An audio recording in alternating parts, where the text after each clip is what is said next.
you moderate, Mr. Moderator, to start. Certainly. Well, I would propose to get started. I know there are people who have joined us, and it's now 9:04. We hope that the Director General can join us, and if he is able to and would like to speak to us this morning, then I would propose to turn to him following the initial panel when we were going to hear from FAO officials. So if that is acceptable to everybody, I would propose that we get underway, and I will do so if I do not hear any objections immediately. All right, I have heard no objections. So good morning or good afternoon or good evening, everybody, depending on where in the world you find yourself today. Welcome to this panel discussion focused on food systems in the time of COVID-19 and the FAO's role in responding to crises and in building resilience. I'm very pleased to be your moderator for this morning's event. My name is Aaron Fowler. I'm Canada's Chief Agriculture Negotiator and Director General responsible for trade agreements and negotiations at Agriculture and Agri-Food Canada. This event is part of the Informal North American Regional Conference of the FAO, or the INARC. INARC happens every 2 years. It is one of the most significant opportunities for the North American region, that is Canada and the United States, to influence the FAO's strategic planning and outline regional priorities for the organization. Both Canada and the United States attach real value to hearing directly from civil society and the private sector as part of this process. It is critical that these voices are heard and represented in North America's priorities for the FAO. That's why we've opted to hold this unique event, joining government, civil society, the private sector, and FAO senior leadership for a collective conversation. And we are all gathered to discuss the most significant issue facing agriculture and food systems and the FAO at the moment. In fact, it's one of the most significant issues of the day, period, and that is COVID-19. Before we go any further, it is my distinct privilege to introduce your panelists for this morning's conversation. We're very fortunate to be joined by 4 impressive, experienced, and distinguished panelists who have been more than a little immersed in the sector and the organization's response to the pandemic. They are Frédéric Seppey, Assistant Deputy Minister of the Market and Industry Services Branch of Agriculture and Agri-Food Canada, Ted McKinney, Under Secretary of Agriculture for Trade and Foreign Agricultural Affairs at the United States Department of Agriculture, Nettie Wiebe, North American focal point for the Civil Society and Indigenous Peoples Mechanism of the UN Committee on World Food Security, and also representatives of the National Farmers Union of Canada, and Rick White, Chair of the International Agri-Food Network, and focal point for the private sector mechanism of the UN Committee on World Food Security, and also CEO of Canola Growers of Canada. In addition, we have many, including, I'm told, Director General Chu. Good morning, Dr. Chu. Very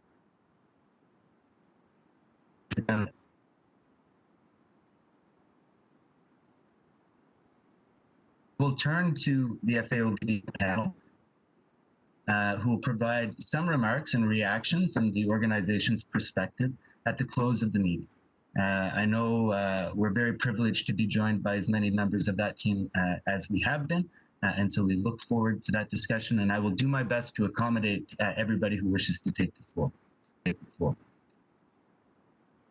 Anniversary on World Food Day last Friday, and we had a very special commemorative event yesterday, during which Minister Bibeau, Secretary Perdue, Director General Chu, and other high-level speakers reflected on the importance of the FAO and its founding in Canada.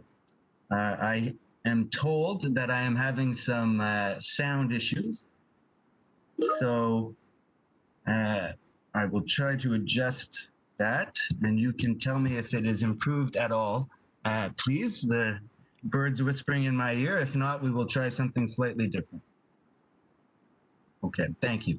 Yeah, so we had a very special commemorative event yesterday at which speakers reflected on the importance of the FAO and its founding in Canada. When future Prime Minister Lester Pearson formally closed that very first FAO conference on November 1st, 1945, He said that those gathered in Quebec City had given the FAO a blueprint for action.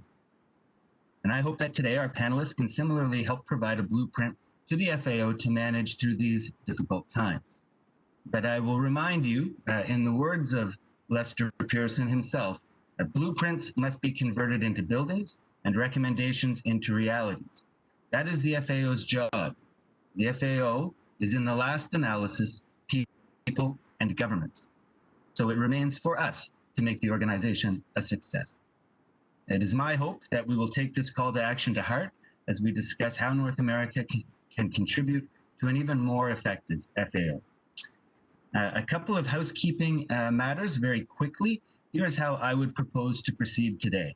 I have a series of prompt questions, and I would like to ask two of our panelists to take about 5 minutes each to respond to these questions in turn. Afterward, we'll give the other panelists a couple of minutes each to react and have a bit of an open conversation. I'll try to limit the discussion on each of the 4 questions to about 20 minutes.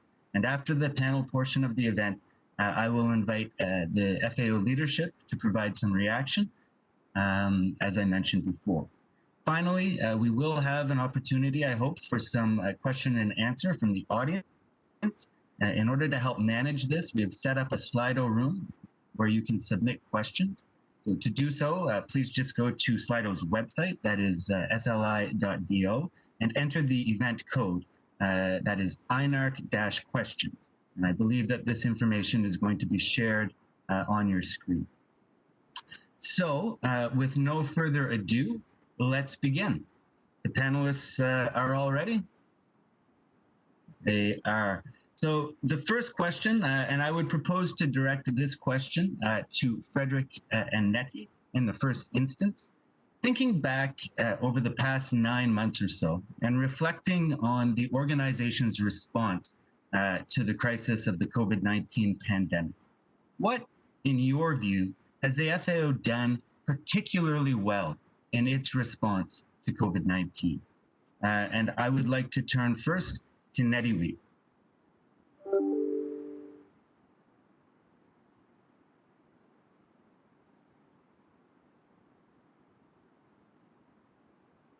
Good morning. Good morning. How are you today? Very good. Please go ahead. All right. Well, thank you for organizing this discussion. Let me just begin by saying that because we're some sub-region, the FAO has actually, I think, had quite a modest presence here during this COVID, but I think that's probably a function of the misapprehension that somehow in North America, our food systems are fine and that we're somehow a model of development. And I think one of the things that COVID-19 has highlighted is that here, as everywhere else in the world, our food systems have problems. And so I think we would benefit here in this region from a more broadly based formal consultation, regional consultation, FAO consultation, so that we could have the expertise of FAO and the critical assessment focused on this region also.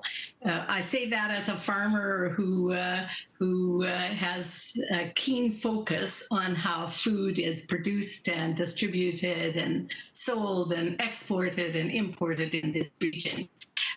But in terms of the FAO, I think it's as at the global level, it's a multilateral platform where governments, including our own, can demonstrate the level of cooperation and commitment they have to some common goals for creating better food systems and ensuring adequate food for everyone. And just this last week, I think that the CFSDS were really pushed by the civil society organizations that we needed to have an immediate conversation and a platform for discussion on policy convergence and the implications of COVID for food systems and food security. So that happened last week, and in a truncated form, virtually, of course, and we'll have more discussions at the end of February at the CFS. And that's those are important platforms, because the Committee on Food Security has to recognize that this food crisis demands everybody's attention and everybody's input to solve. And that's why the role of civil society is really, really critical. We've been very adamant champions of broad participation in food systems policy and practice. So I think, of course, as a food producer and as someone who knows where food comes from, that it's key that FAO continue to not just consult, but pull in the voices of civil society organizations, because we are the people who are mobilizing and raising awareness around the food system issues, particularly small-scale farmers and rural women. We're not just subjects to be studied. We are actually active proponents and actors creating solutions that are context appropriate. So that's, I think, a key element of the FAO, to include those voices, as I said, not just as subjects of research, but actually of contributors to the discussion. Let me just say two more things about FAO that I think are very important. One of them is that it works from a human rights framework, and the right to food has been repeatedly confirmed by governments from the inception of the United Nations to the World Food Summit in 2002, the Right to Food Guidelines in 2004, unanimously adopted.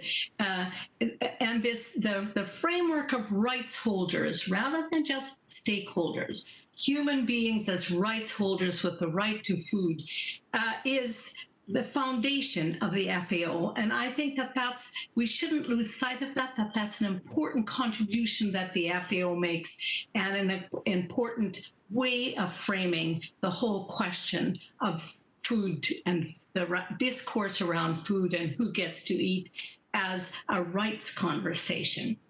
One final thing here, and that is that the FAO has done brilliant research and continues to make very good contributions in terms of data around food systems and the right to food and who's eating and how food is being distributed. The annual SOFRI reports are an example of this. And let me just say that in this 2020 SOFRI report, they detail that hunger is on the rise, but it's also important to track this, and a key point is that hunger was on the rise before the COVID pandemic hit us. So it's a sobering report, which is an indication of just a way forward to look at food system problems, not just COVID reaction, but the deeper level food systems problems which have dogged us for some time already. Thank you.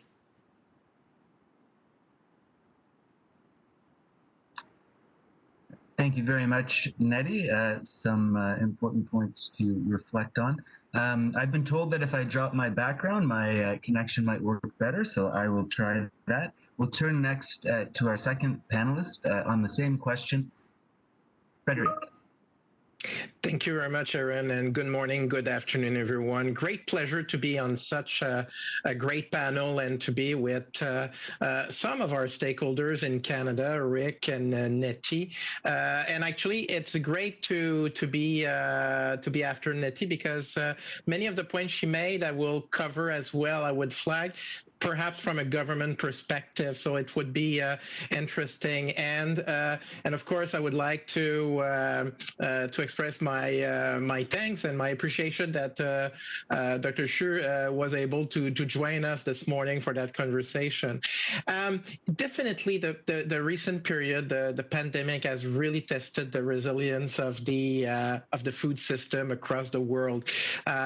In Canada, in a very advanced developed economy, as well as on the around the world. I think that in that area, the FAO has excelled in 3 areas, which I would summarize in terms of analysis, policy guidance, and being able to be agile in maintaining its role as being a convener of a diversity of views to find common solutions to global problems.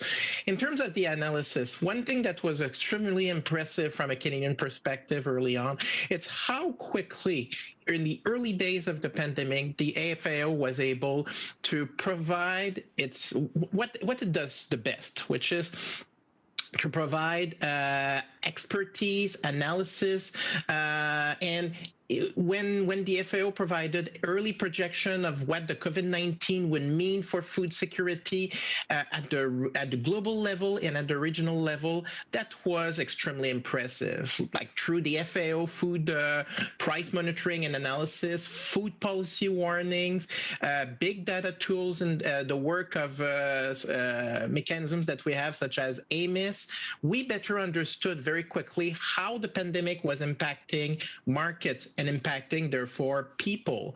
The FAO is a knowledge organization, and by playing that role of providing the analysis, then it can really, and providing uniform and critical information, that dissemination is very important. It dovetails with the second area, I think, where the FAO excels is the policy guidance. And even a country, I want to build on Nettie's point that, yes, it's true that in Canada, the presence and the action of the FAO, we don't feel it as much in terms of what is happening in Canada. However, and Nettie also likes identify a number of global issues where, of course, Canada is one of the citizens, a member of the world community. And we are definitely not indifferent to what is happening in the rest of the world.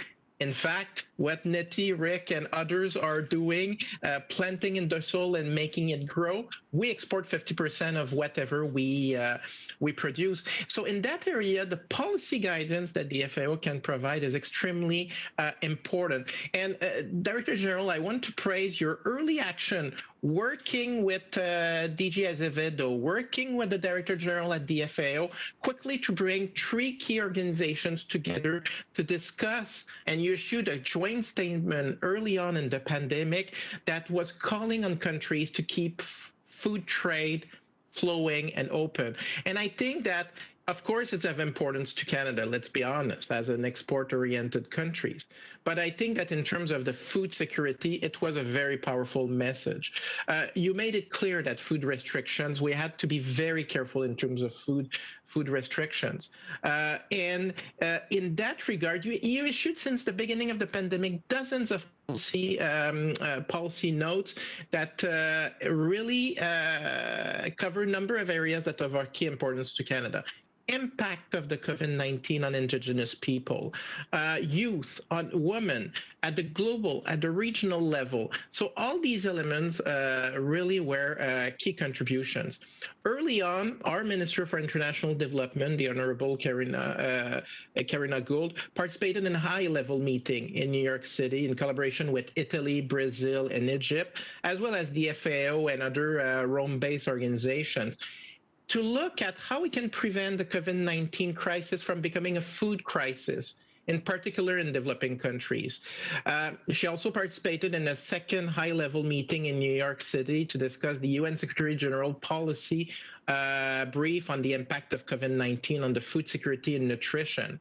And as we mentioned on a couple of occasions yesterday, the 2021 summit on food system will be another step that can really ensure that once we are done with the current phase, we can really rebound quickly. The last thing I would say is about the agility, and this event is an illustration. And I've been working for the FAO for a number of years, and I must say that the FAO is a big organization, not only because it's located in the former Ministry of Colonial Affairs of Italy, but also because it is so important in regions as well as in Rome. And still, you have been able to switch quickly to adapt to the situation of COVID-19, like all of us. But I must say that for an organization like the FAO, it's very impressive. And then to provide, because only the FAO, I spend a lot of my career at the WTO, and I must say I love the WTO. How can we not love the WTO?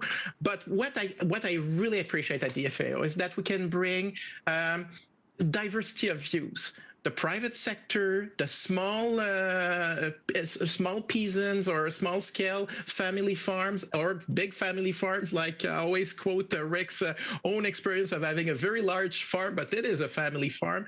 So the FAO is bringing so many perspectives, scientists, NGOs, etc., and we can have discussions without thinking, oh, if I say this or that, will it undermine my negotiating position, which is the dynamics at the WTO. So kudos to the FAO for having done that, and can only encourage you to continue on that great path. Thank you. Thank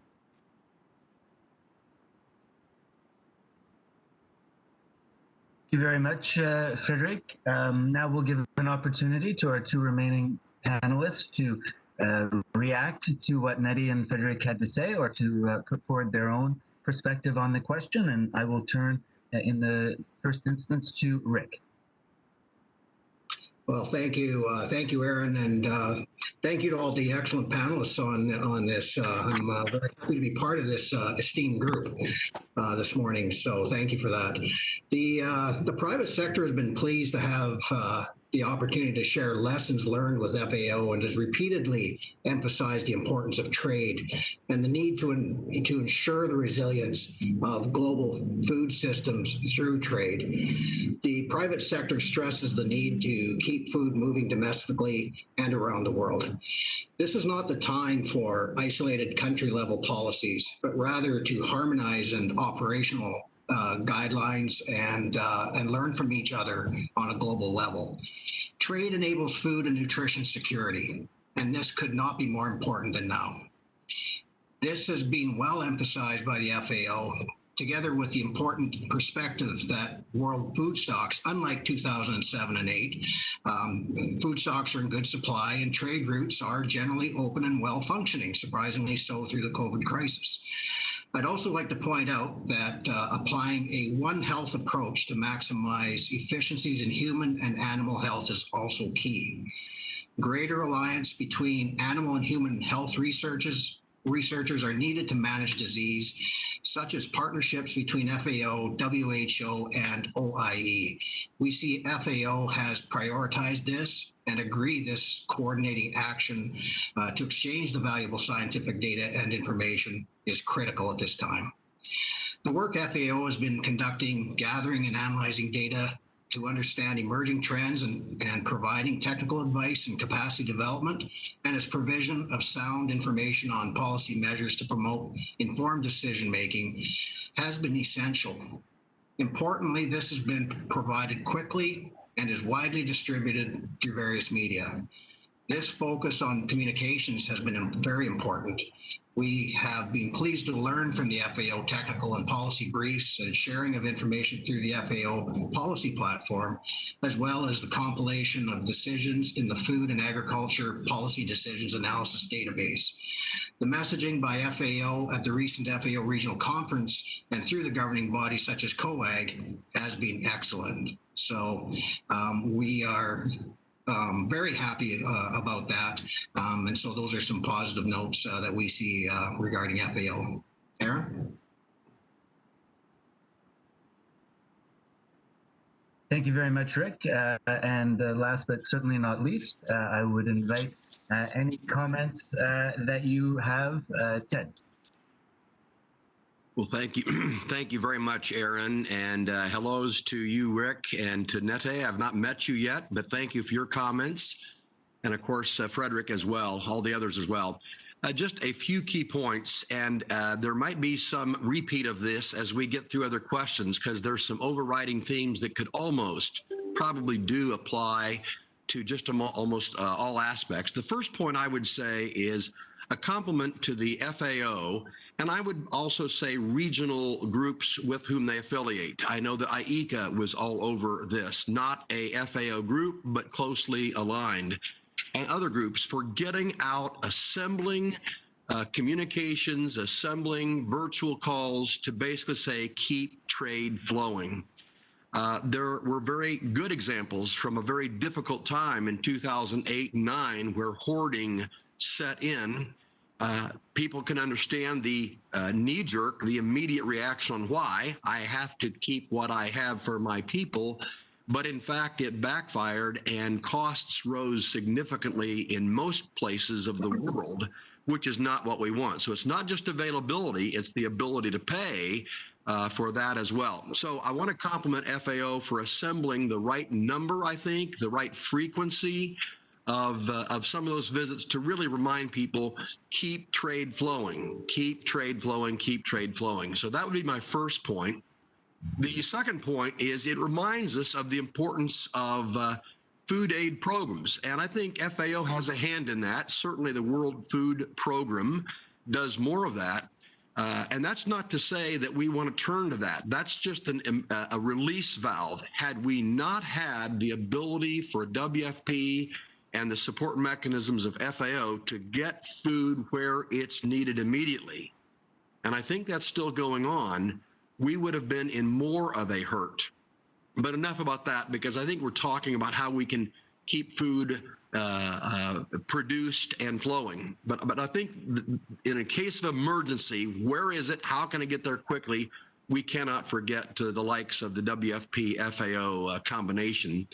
The third reaction is communications, and maybe that's the same as point number one, but at a time of a crisis, communications is the most critical issue. Across the board, communicate to not hoard, communicate to keep product flowing, communicate where needs are the greatest, communicate what those needs are. And I think by and large, FAO is clearly the organization to assemble and coordinate. And I think I saw a fair amount of that. So compliments on communications. Point four,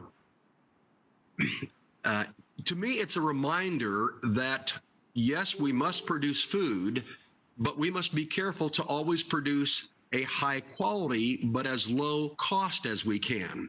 Yesterday, I talked about the concern about the rise in some of the wealthier countries about elitism. Oh, I must have my food X way, and the cost of how it's produced and delivered does not matter to me. Were it not for a high quality and voluminous, high volume, but low cost product, I don't think we would have been able to help as many people as we have before. And so as an example, I'll just take my own home state of Indiana. We're blessed with two large pork packers, two pork processors. They had some congestion when we found COVID being affecting the human health element. Clearly, we've got to fix that. But also, we have discovered, and I think there's a movement to add some smaller to mid-sized processors so that we don't concentrate it so much that if one plant or operation goes down or is delayed or has congestion, that we have no other options. But nor does it mean we do away with that. And I'm afraid that many around the world are saying, we must change it all entirely. I fundamentally, vehemently disagree. I think we make tweaks in some areas. I think we fundamentally reorganize in others. It's going to depend on the country and the region, I think. But what is absolutely right is asking these questions to take that on and look and make those adjustments, whether they're small or whether they are large. Fifth one, I have to say, and we talked about this yesterday, it is a reminder that the normative work, the day-to-day work of organizations like FAO become even more critical. Had we not had the significant problems with the locusts, Had there been a more concentrated focus on adopting new and resilient technologies, we would not have had quite the concentration of problem as we did. For those farmers, I'll just take many of the countries of Africa. Had they not been browbeat into not accepting biotechnology crops, they would have had crops to help feed and make some of the food product. So this is when I think the normative work becomes very important. If your base operation is working very well, then you have the flexibility and you have a more complete capacity to take on the urgencies that just are going to come with things like pandemics. So we have to underscore again that normative work becomes extra important, and that's looking in the rearview mirror. Always keep it going. The last thing I'll just say is, let's see, I had these processes. Oh yeah. Well, I guess I said it. Add processing capability, at least in the U.S., and I think this will be very different in other worlds. That's why I appreciated Nete, or I hope I've pronounced the name correctly. I'm sorry. That's why I think your voice is so important, because what works here in the USA and in Canada is probably going to be very different in other parts of the world. And so I think we're finding that adding some capacity more in the small to medium size, at least in meat and poultry, is I think something is important. So those are just some immediate reactions that we might build upon in future questions. Thank you.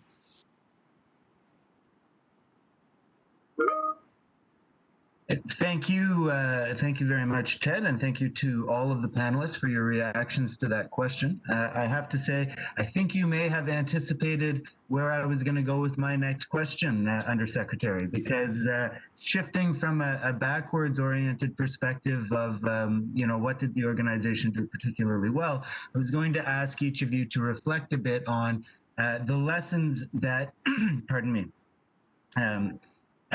the lessons that the FAO should be taking from its experience over the last 9 months, and how it should incorporate these lessons into its thinking and its planning looking ahead over the coming months and years. I know you touched on some of that, Undersecretary. I would like to reverse the order this time, and so I'll go back to you to see if you'd like to further elaborate on some of those points. Happy to, although it would have been great for Rick to go first. I always pick up sage wisdoms and points of wisdom from him. So at any rate, we'll take that. Well, I think the first thing is we've got to acknowledge that what we are going through now, some of the crisis has passed in some parts of the world. It still seems to be emerging in other parts of the world, is that we've got to take this very seriously and really do the post-mortem, look very carefully at what needs to be done to fix this. And again, I'll say there is no one size fits all, period. We've got to look at this country by country, region by region, and then also, as we are doing, the interface between our trading partners and us. So just putting a big exclamation point on the analysis afterward, I think is one of the key points. There's one other point, and that is that I think we learned that we have got to be ever so nimble and flexible. As an example, when we realized that food service in much of the world, certainly in our country, food service just literally collapsed. That's the restaurants and so forth. And it still is not a healthy industry financially. We needed to have been more nimble. Now, I've got to hand it to many of our food companies, probably past the farm gate mostly, as quickly as they could, pivoted so that they could repackage in different forms product that's going to the supermarket or the grocery shelf and their buyers versus a food service. So it wasn't bad, but I can't say that that was the case around the world. So I think nimbleness and flexibility is very important. As an example, we added PPE very quickly, and then the change. I talked to my colleague who leads all of the food safety inspection service. These are the inspectors that run all the lines and inspect the lines as they process various foods. Very important that within 2-3 weeks, most of those plants really had fixed it, and it's working quite well in terms of minimal COVID afflictions with the humans, with the employees. So I think that's one. I think back to underscore another point, we had a triple threat here. COVID was, of course, the one right at facing us, right in our face. But again, it was affected and exacerbated because we had a number of conflicts going on around the world, and we had some significant pest problems, particularly in Africa with the locusts. Well, better to deal with one problem than the three. And so that's why I say, as we look at COVID, we cannot, shall not, should not just look at COVID. We have to look at the other things on the FAO plate because they all require time and attention. And so I think I've said enough about that. Let me see here. Well, again, I'll compliment. I think FAO and WFP, thank goodness they're located there in the same city, and I think have good relations. I know from talking with my own ambassador, Tom, the Canadian ambassador, you all work those all very well. So congratulations for keeping the alignment there because they do go hand in hand. Let's see.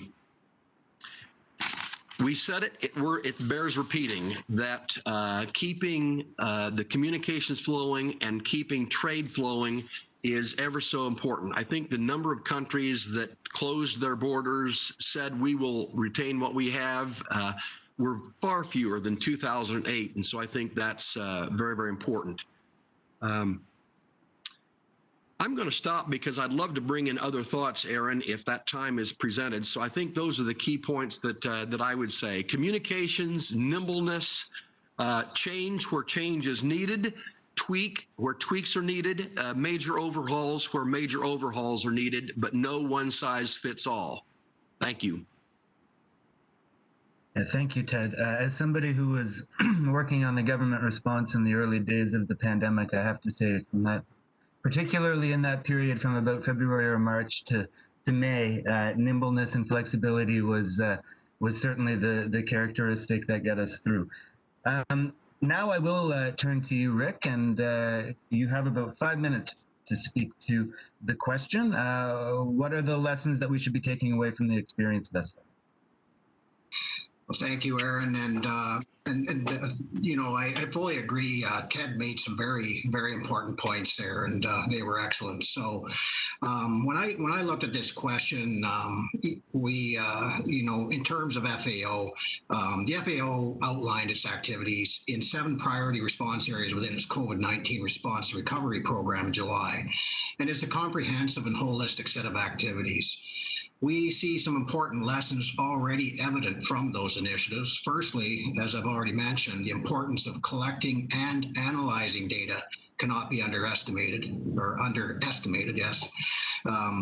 Data collection across the agricultural spectrum is often poor, and the FAO work in supporting agricultural statistics work, together with the Bill and Melinda Gates Foundation, in countries such as Ghana and Tanzania, is absolutely vital. Secondly, the ability to analyze and present that data to governments at both the local and national level and impact on prompt policy-making decisions and budgetary decisions is a key lesson. The FAO program also focuses on trade and food safety standards, and the lessons we're seeing is, firstly, ensure that all workers in the production and supply chains are adequately protected and supported. Secondly, the crisis has highlighted the importance of local supply chains, including the need for well-equipped local markets with adequate water for hygiene, electricity, and cold storage facilities to ensure food both remains safe and is not lost to waste. This is important for high-protein foods like eggs, milk, and meat. And thirdly, the crisis has highlighted the need for FAO and WHO to continue to lead and fund the work of Codex to ensure the necessary and needed advice and guidance is promptly communicated to all parties. The third area of the FAO program where I see important lessons is the work on preventing the next zoonotic pandemic. I've previously mentioned the One Health approach and the tripartite group of FAO, WHO, and OIE. It's now important that the approach is widely communicated to member countries of FAO, governments, private sector, and civil society, so that the approach is widely understood and can be actively advocated for. While it may not be the place of private sector to weigh in on the lessons from this experience, the private sector would ask whether the organization has made any adjustments to the program and whether there is a need to focus on some areas over others. For example, have some areas been identified as being better suited to be performed in collaboration with other UN agencies and broadening the approach that way. So I'll just leave it at that, Aaron, and look forward to maybe some questions later on that. Thank you very much, Rick. I think you raised some really interesting points, and some of them I'm confident we're going to have an opportunity to come back on. So I'll move now to the remaining panelists. Frédéric, any reaction to Ted and Rick's response or views of your own on this question? 2 minutes, please. Yes, thank you. I'll keep it very short, just to be in terms of reactions. The one element that I would like to build on it, actually, the last point that Rick made, which I thought was quite helpful. I think that it's very messy. There's so many things that we'll have to do as long as we are in the COVID-19 situation, as well as beyond. So I think that being clear in terms of focusing the work of the FAO where it provides a comparative advantage, where it has unique expertise that are part of its key mandate will be important. So that notion that Rick was mentioning, the key partnership, as I mentioned, with the other UN organization, but also beyond, I know that we may have with us or later this morning, DDG Semado, like the work on the public sector, the private sector mechanism, the NGOs, building partnership that allows to have concrete impact at the regional level would be important. The second element, and Ted touched on that as well, is the normative work. That's an area where the FAO has a real comparative advantage. So coming out of this, we will continue to require, many countries will continue to require good policy guidance. So the work on normative work, Codex Alimentarius jointly with the WHO, for example, would be important. The last point I would say, and it's listening to Ted's intervention, it made me think of that. What do the FAO has a role to play? When you spoke, Ted, about the food processing in Canada in the recent period, we realized that although it's not our traditional area of intervention or focus in agriculture and agri-food Canada, that we have to care about the outlets where the food is going, because you mentioned the collapse of the hotel, restaurant, institutional services. Is there something that the FAO, and I don't want to contradict what I said in terms of being focused, but is there something that would be worth, perhaps in the context of food systems, to discuss collectively about resilience? Also, we often say farm to fork, but like, is the portion where the distribution networks in rural areas, in the case of Canada, northern communities, north of 60, is there something, a discussions to have on that? I'm just leaving that as a thought. Thank you. Thank you very much, Frédéric. Finally, on this particular question, 2 minutes to you, Nettie. Well, this has been an interesting opening here. I think one of the key lessons that FAO take from this experience is that no region is isolated from the pandemic crisis, and it has been as acute or more acute even in so-called developed regions than in underdeveloped regions. So I think that's a humbling and I think a clear lesson we have to take from this, that it's the pandemic has exposed us all in a way which many of us found surprising. it's already been emphasized that the international cooperation which the FAO facilitates is key, has been key in terms of, and that should continue. The importance of multilateral coordination and data sharing and cooperation cannot be underestimated. I note, though, that when in some of the responses earlier that there's been a real emphasis on trade, as if global trade is the key issue here. And I think the FAO experience or the research might actually show us now that local trade systems are more resilient and have fared better than the concentrated global systems, trade systems. I mean, we await some further data on that, but that seems to be from our civil society organizations the on-ground experience.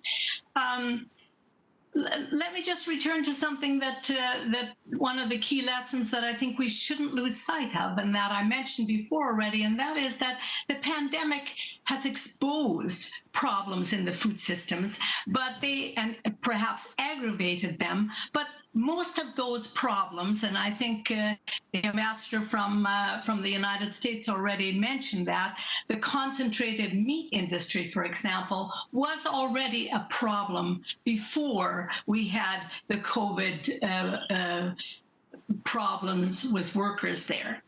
So it isn't as if the pandemic created those problems. So the FAO's key lessons in all this might be to continue the sort of ground level global work on understanding how inequality, deepening poverty, concentration of wealth, environmental degradation, lack of social protection, that those phenomena are global and are aggravated by the pandemic, but need to be focused on continuously.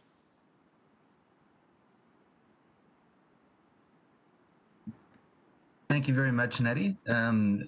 Something you said struck me. I've heard it said many times that the pandemic didn't so much create new problems as it exacerbated and gave additional momentum to issues and challenges that we had before. And I think you've highlighted the truth of that statement in some of what you just mentioned.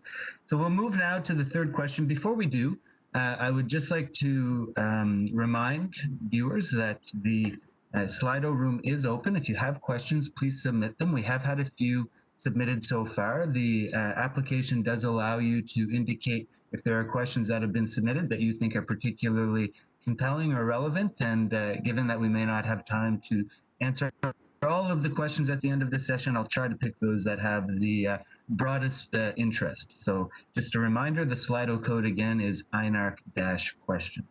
We'll move on now to our third question. And so I'd ask you maybe just to shift your perspective again a little bit. We talked about what the organization has done well through the pandemic, what the pandemic has taught us, such that the organization may want to think a bit about lessons learned and its orientation going forward.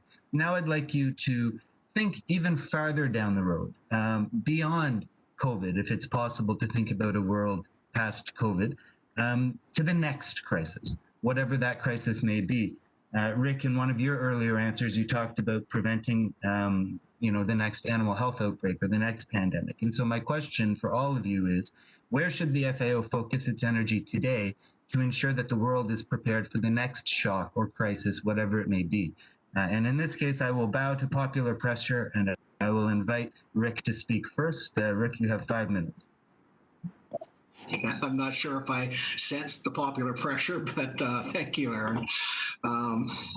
Yes, so as I've indicated in the previous question, we believe the 3 priority areas that fall more squarely under the FAO mandate are the following: improve data for decision-making, bolster trade and food safety standards, and prevent the next zoonotic pandemic through a strengthened One Health approach. While there is value for FAO to have input in the other key areas, we believe FAO's value added as a knowledge organization, its comparative advantage, funding basis and position in working on and supporting global public goods with a priority on its standard setting work, such as those related to animal health, plant health, and food safety, leads to the focus on these areas as immediate requirements. My understanding is that FAO already has capabilities in early warning systems at the country level, which have alerted us to previous food production and supply shocks. When one talks about focusing energy, we know from private sector experience that this really means, do we have the budget, human and logistical management capabilities to act? Does this mean, therefore, as the new FAO budget is reviewed by FAO governing bodies, that there will be changes in these areas? As I previously indicated, can data collection at country level that provides sound and reliable evidence, can this be further supported? I'd also mention the importance of analysis, but I also think that in the increasingly interconnected world we're now operating in, that FAO should also focus on the communication tools needed.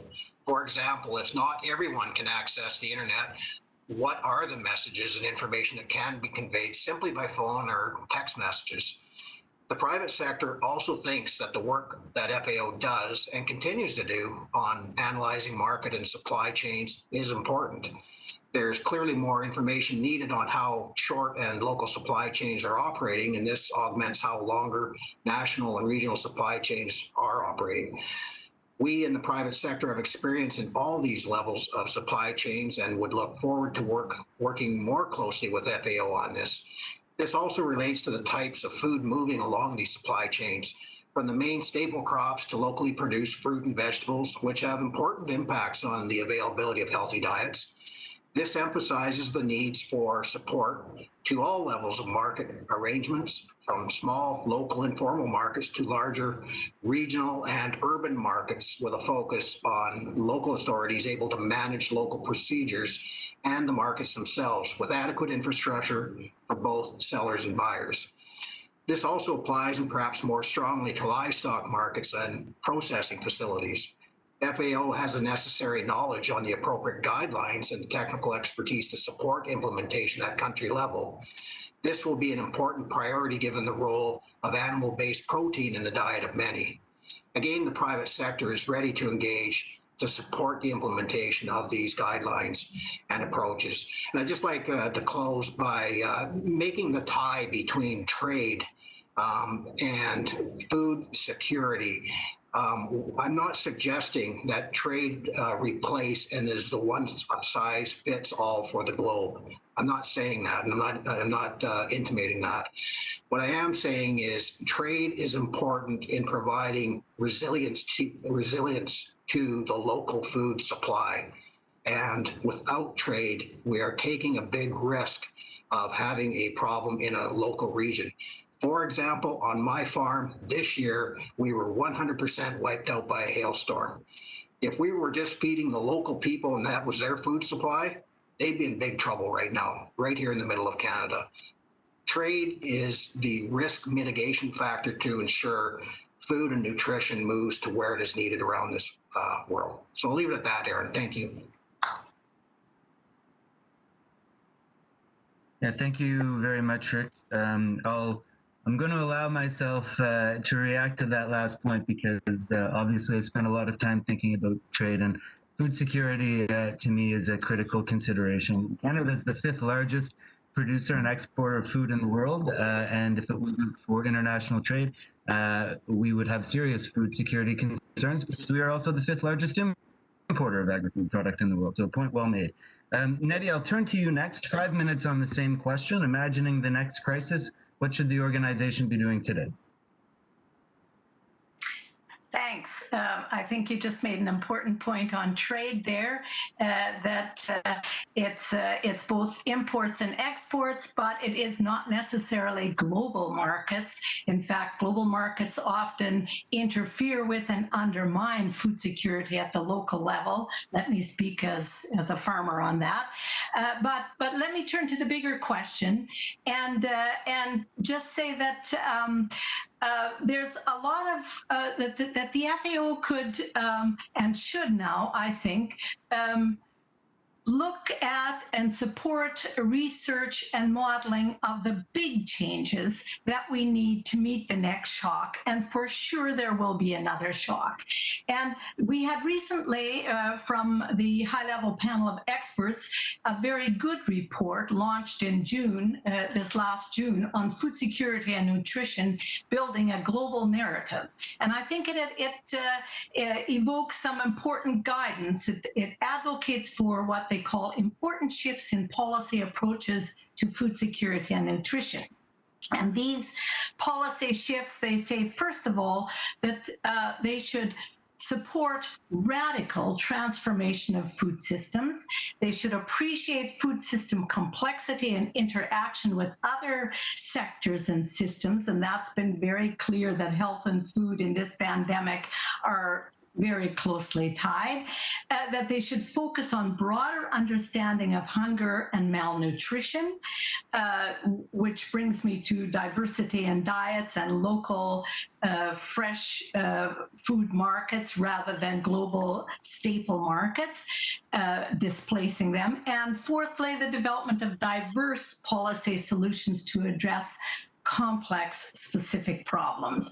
And I think in the face of what is looking more and more like climate not only warming but storming and pending ecological collapses in various parts of the world, agriculture plays a major role in the pollution, in species loss, biodiversity losses.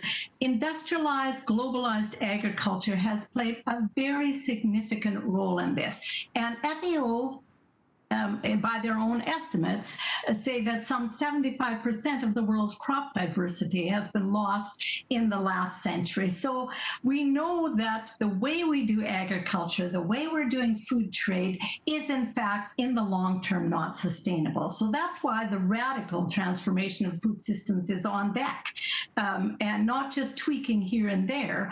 And FAO has actually done some very good research already, and hopefully will continue to do research that civil society organizations are pushing for understanding and implementing agroecological methods which work closely with nature, which support local and territorial markets, which have local food systems at their heart, and embrace diversity and context appropriate kinds of production and consumption.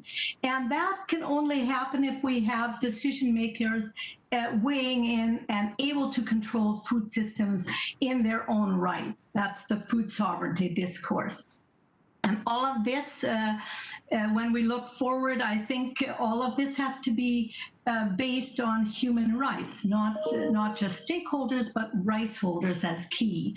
And let me just say one final thing here.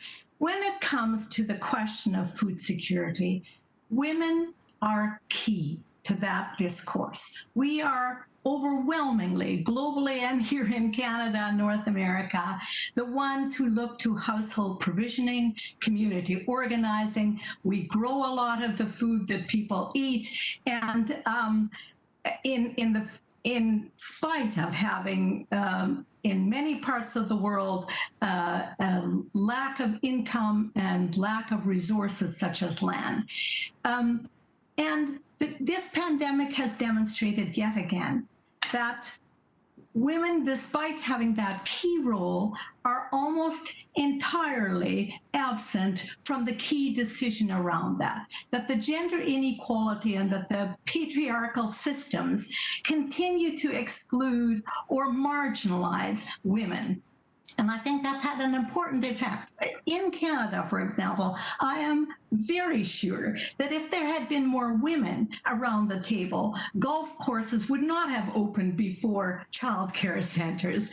Pubs would not have been opened before schools, for example. Local markets would not have been closed and supermarkets left open.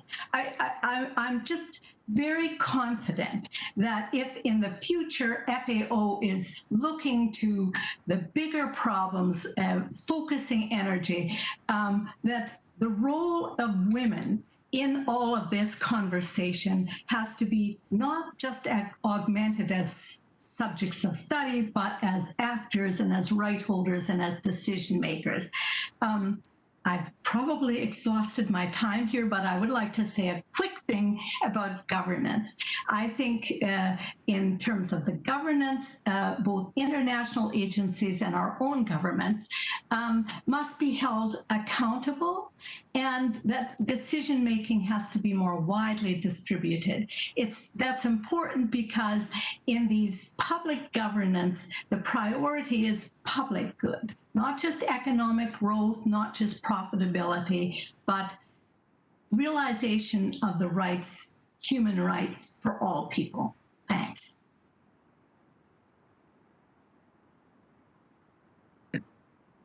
Okay, thank you very much, Nettie. Some very good points, well made as always. We'll now get maybe the government perspective and reaction on this question. Frédéric, I'd like to start with you. 2 minutes, please. Yeah, thank you. Yes, I'll try to limit myself to 2 minutes because I think it can continue in the next question. And I think, Nettie, I just want to react to some of the points, and I think that they are excellent. I may have some nuances on a couple of places, but I think that's exactly the value of this kind of event. Perhaps I'll start with one of the points you made toward the end of your intervention upon the inclusivity, because I think that if I'm thinking of where the FAO should focus their energy, the inclusivity is an important element. And by bringing excluded individual groups into food system, we can really grow and we can maximize the ability of the food system to satisfy the needs and resume our journey toward the achievement of SDG objective number 2. I think that our analysis in Canada, and by the way, and as you know, I think that issues of gender, of empowerment of women are very important to the government of Canada. Our minister is championing, along with her colleagues, the feminist approach to international development. And in fact, we see our analysis is that the COVID-19 crisis has disproportionately affected women around the world. I think that if the FAO is able to have more data that is gender disaggregated, that way we can have appropriate analysis that can be systematically undertaken, and then we can have gender transformative approaches that can be promoted. I think, Nettie, you flagged that women are game changers. We see it in Canada. I think that like it has been long presented and evidence that in the developing world, the agriculture is relying a lot on women. So if we are to have a truly zero hunger world, we need to empower and to have more women entrepreneurs, women and innovators. Quickly, given the 2 minutes are probably up, 2 other areas of focus for the FAO: international cooperation. We don't know what will be the next crisis, but there's one that is already there in addition to COVID-19. It's the African swine fever. Like it continues its systematic progression through Europe. Yes, in America, touch wood, we have no cases, but we never know when it can happen. We need to be prepared, and that's an area where we know, and the FAO is a leader in that area, along with a number of regional organizations. The international cooperation, that's how we can best respond to international crisis. And the third element, and I want again to react perhaps to one point Nettie made, is that we should not be limiting ourselves in terms of what we have in our toolbox to respond to crisis. I'll refer to innovation. I heard the word agri-ecology. I don't have as a concept. I'm not opposed to agri-ecology. I'm concerned, however, when I hear a reference to agri-ecology that seem to imply that is prescribing a very specific set of principles, and that by opposition, other types of principles or approaches are persona non grata or are not ethically founded. And that, I think that with the situation that we're facing right now, the challenges that we have to face, we need to use all the elements, the tools that we have in our toolbox available. To paraphrase something that Nettie made a good point, like she asked the question, is trade the key to the solution? No, trade alone is not the key. It is part of the tools. In certain circumstances, trade will be very useful. In other cases, I granted Nettie and our ministry is very attached to local circuits, but we cannot afford in the current situation and for the crisis to come to limit ourselves to only one approach or a few approaches. We need to be inclusive there as well.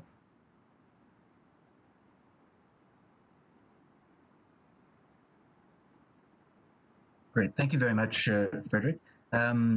I think we have one more panelist to hear from on this question, so I'll turn to you, Ted.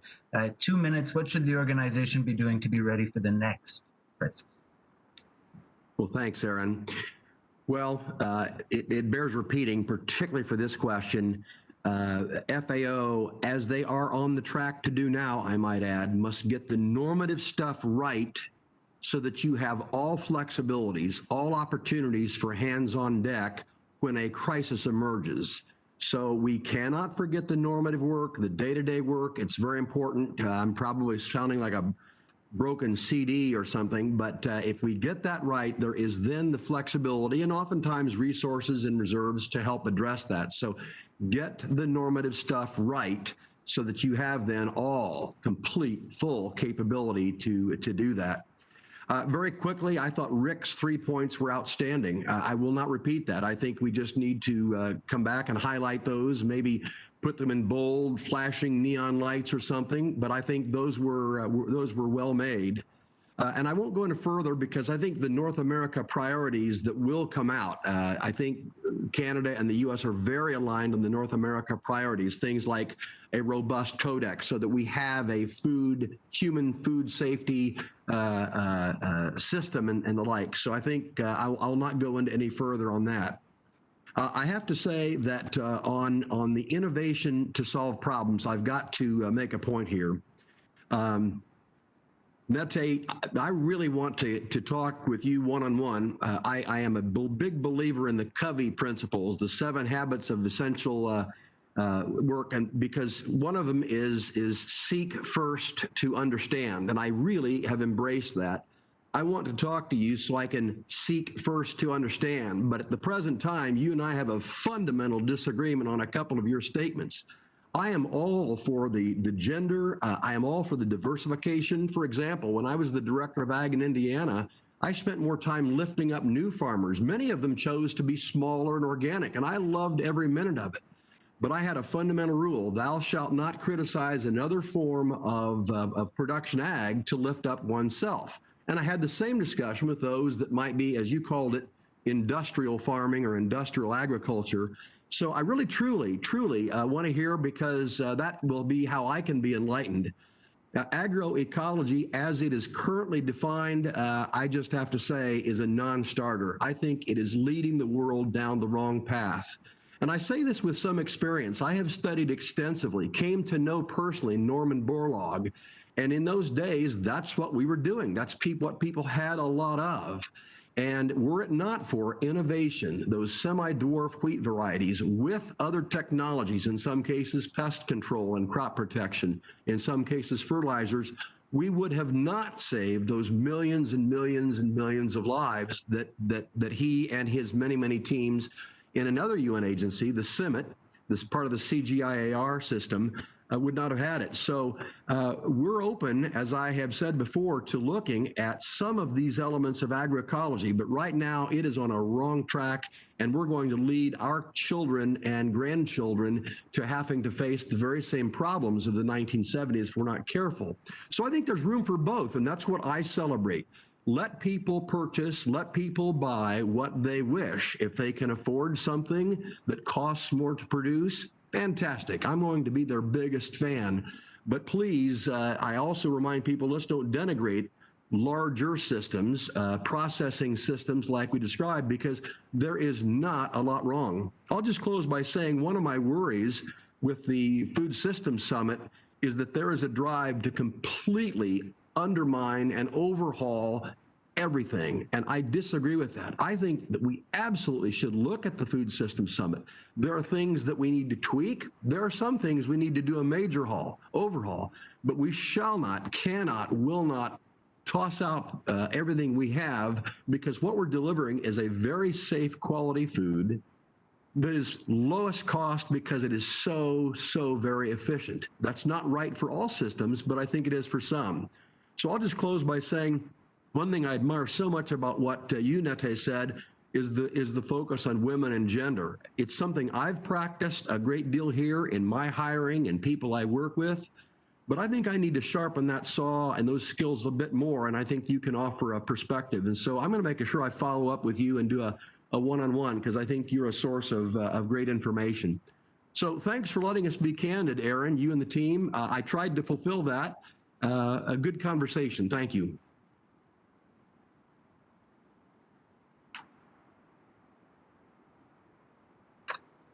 Thank you very much. Thank you very much, Ted. That brings us to the last question for this portion of the event this morning. I have allowed us to get maybe a couple of minutes behind where we'd like to be. And so in order to take advantage of the officials that we have with us from the FAO and the questions that we have from the audience, I would just invite panelists to be as close to the time that you're allocated, that your comments will allow. So moving to the fourth question, and I'll start, this will begin with the government perspectives, and I'll start with Frédéric to avoid putting Ted back on the spot immediately after taking the floor. So trying to tie the whole conversation together. Ted, I think earlier in one of the questions you said, you know, decisions, allocation decisions require, you know, tough calls, and resources aren't infinite. And so as we think about how the FAO should reorient itself looking forward, I'd invite your views and thoughts on how the organization should balance its focus between responding to emerging threats and emergencies on the one hand, versus ensuring economic, environmental, and social sustainability on the other hand. And I suspect you'll tell me that it's not a choice between the two, but I'd like to know how you think we should best balance and approach those questions. And so I'll turn first to Frédéric. You have 5 minutes, but you get a bonus point if you answer it in full. Yes, thank you, and I'll keep an eye on the clock. No, and I think you set it up quite well, is that COVID-19 will continue to dominate the attention of all of us, but we cannot lose sight of the other challenges. There's so many things that the organization has to look at from its mandate and its mission, ending hunger and malnutrition, climate change, fostering sustainable livelihood. So we have to deal with those elements. Now, how to prioritize? I think that the FAO over the past few years has built a solid mechanism, and this panel is this discussion is an illustration of that, of listening to different perspectives. So the members, of course, but the civil society, the private sector. So how can we can enhance that listening in terms of the providing to feed the strategy, a new strategic framework, so that each members feel an ownership, and we feel that it is making sense for those that we are all serving, which are the farmers like Rick and Nettie and the civil society, those who care about advancing the broad policy questions. So on that, I want to applaud what the FAO is doing in terms terms of the bottom-up consultative process that build the framework. And we need to take advantage, again, we mentioned several times partnerships. So taking advantage of the opportunities to work with the FAO to calibrate the approach to these challenges regularly. We have the council meetings, but I think the back and forth, and that's why yesterday in a session restricted to governments and the FAO, I suggested that we seem to be more agile to do things digitally. So why are we not using that opportunity to have more regular high-level dialogue? Resilience, that I think it's something that would need to guide us, because if we have the resilience of the the farming, the food sector, I'm not losing sight of fisheries and forestry. So if we have resilience, then it should be a North Star for what we are trying to do. And of course, sustainability, environmental, but also economic and social, these are essential. It's complex. There's a lot of trade-off. There's tensions within the nations at the local level. That's where the FAO, as a neutral, providing a forum and evidence-based analysis, can play a fundamental role. And of course, it has to be taking place being aligned with the SDG. But I think I identify a number of key principles that can guide the work of the FAO, and definitely you can count on Canada to help you in any way we can to help you deliver on that ambitious agenda. Thank you. Thank you, Frédéric. Your bonus point is duly awarded, and I will now turn to Ted. 5 minutes on the same question, Undersecretary. Sure. Well, thanks very much, Aaron. Well, just a few thoughts. First of all, COVID and other stressors, COVID being the most prominent one, really have been a burden. I mean, from farm incomes, from the ability to produce food, to the logistics. I mean, it truly is the lesson of the farm to fork that every aspect needs to reevaluate, and so we stand by that. Clearly, we've got to continue to stay focused on so many things. In our case, we are working very hard to remind people of the three legs of sustainability that I think are known around the world. Our view is that some of those have been skewed. So there is environmental sustainability, and that's taking care of our land, our water, our air, got that. There is the social responsibility, do right by society, and there's the economic, which is, can you make a profit and deliver that food at the same time? And we believe that's been skewed. We think that, well, you've heard us say that we think that our friends in the EU have taken farm out of farm to fork, because some of the things that are being proposed in that program will not be profitable. We've got a study that has been done coming out here, sometime the next week or two, that I think is going to show that, or at least provide discussion topics on that. So we've got to support the health, the priorities, the businesses, the workers from a human health in terms of their workplace, but also the food that they eat.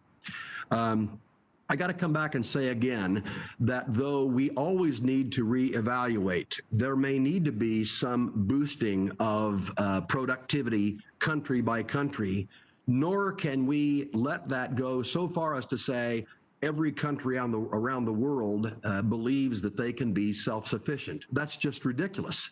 It would not be smart from a cost standpoint. And I'm saying that about ourselves too. I'm promoting as much on imports as I am exports. And that is why we have done a fairly good job over the decades in improving the lot of the American, or of the global consumer. We have got to keep focused on that.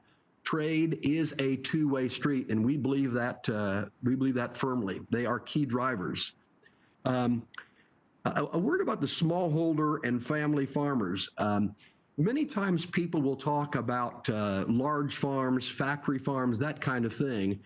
When I was in the private sector, I've got to tell you, the scientists that were doing discovery, I and the government and public affairs, we were driven to make sure that these technologies were scale and size neutral.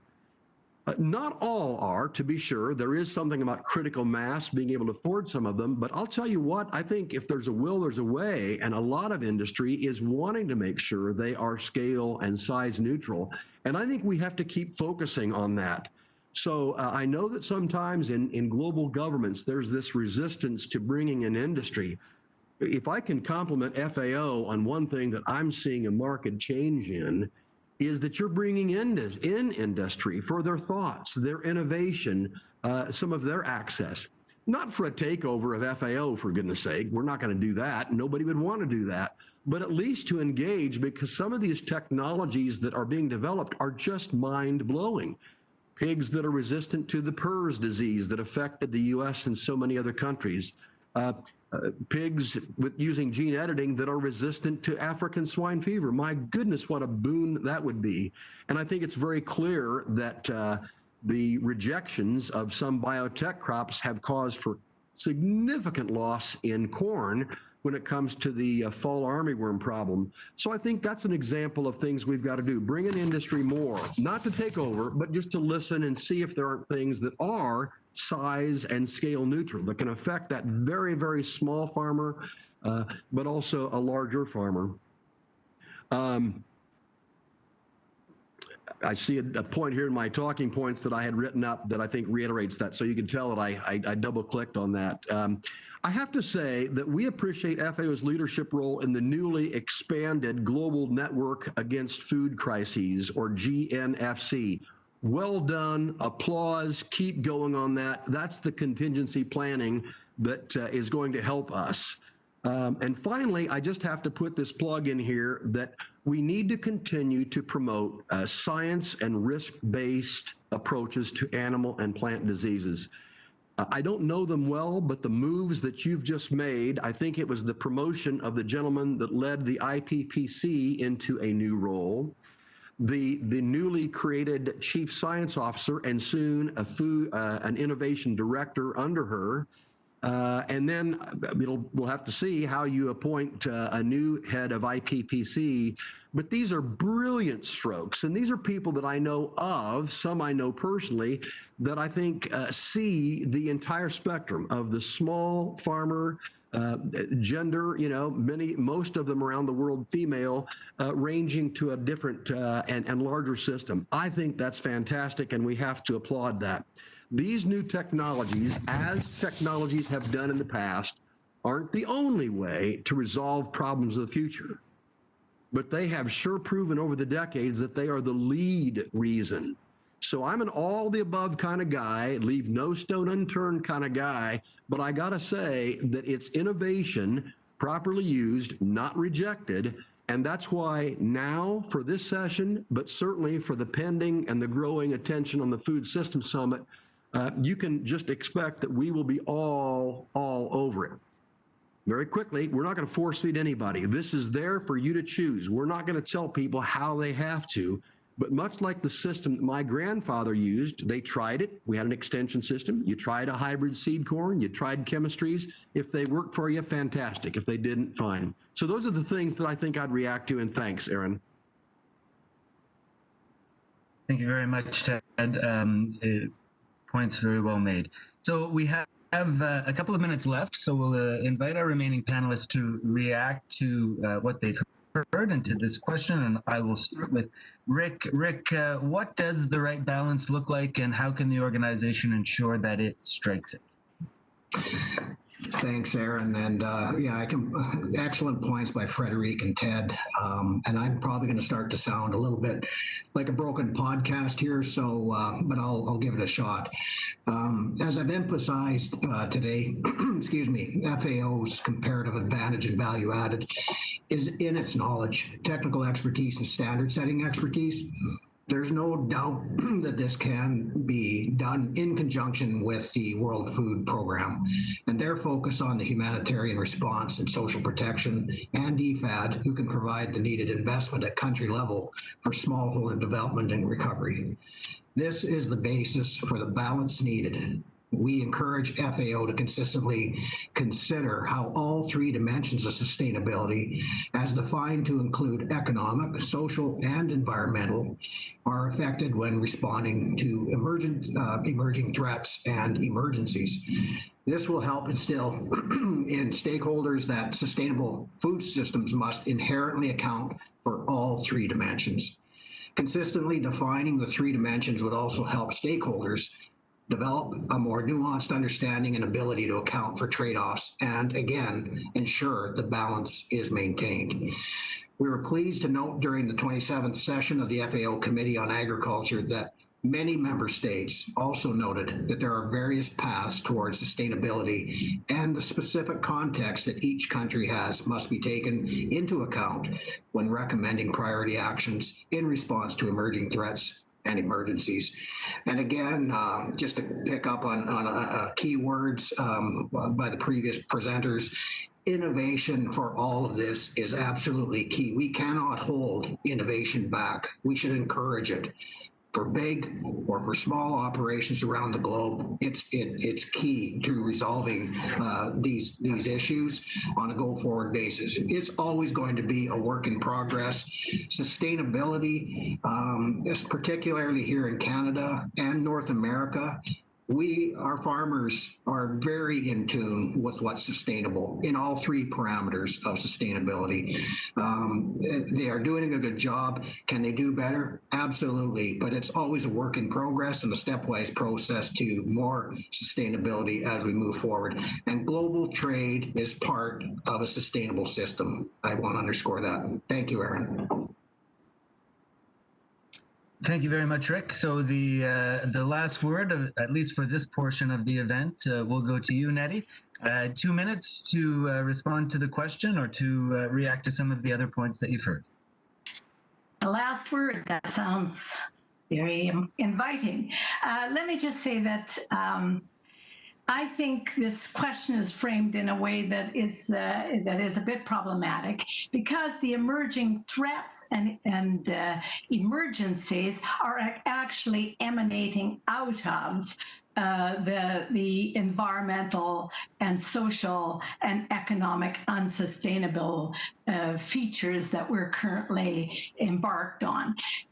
Climate change, global warming, global storming is a function, and I think that's widely agreed now, is largely a function of human activity. And I've emphasized before that our food production methodologies in many parts of the world are in fact a key part of that problem. So we do need to look very critically at that. I know there's a very complex relationship between zoonotic diseases, for example, and human encroachment on habitat, that the health implications and the so-called emerging threats are in fact very complex, and the relationship very complex, which is why it's really important for FAO to have a deep and broad research agenda on that. And we talk a lot about evidence-based, but let me just say that the evidence that has to be accrued has to be more and more complex. We've had so much evidence on productivity, for example, bushels per acre, and technologies that enhance enhance the growth of animals, concentrated animal feeding regimes, etc. And that's one kind of evidence. But I think what FAO needs to focus on is a much broader, deeper, more complex, more unbiased or biased in the public interest kind of evidence gathering and the analysis of that evidence, not just productivity, and certainly not just the evidence that a corporate agribusiness might be the most interested in. And I think FAO should be careful about having conflicts of interest in terms of what kind of analysis and evidence they gather. Let me just say one more thing about this, and that is, I think in FAO, we should hold the human rights portfolio, the human rights normative framework at the center, and that FAO should focus on trying to find ways of protecting and enhancing, as the CSM youth, the civil society youth said, our common sources of life. And that's not just focused on markets and profitability, that's focused also on social and ecological resilience. That's, I think, key to the way forward for FAO. Thank you very much, Nettie, and thank you to all four of our panelists. You've given us a lot of great thoughts to chew over. I'd ask, please, if you can, to stay with us. We're going to move now to a reaction on the part of the FAO leadership, but we will come back to you with the question and answer session at the end of the event. And so many interesting themes, many important issues raised by the four panelists this morning. I think we would very much like to hear the organization's reaction to some of the points that were brought forward. And I believe we are still fortunate enough to have with us the Director General of the FAO, Dr. Chu. And so I would invite you, please, to provide us with any reaction or thoughts you have to some of the points that were raised by our panelists. Director General Chu, over to you. Thank you. How many minutes? 2 minutes? 3 minutes?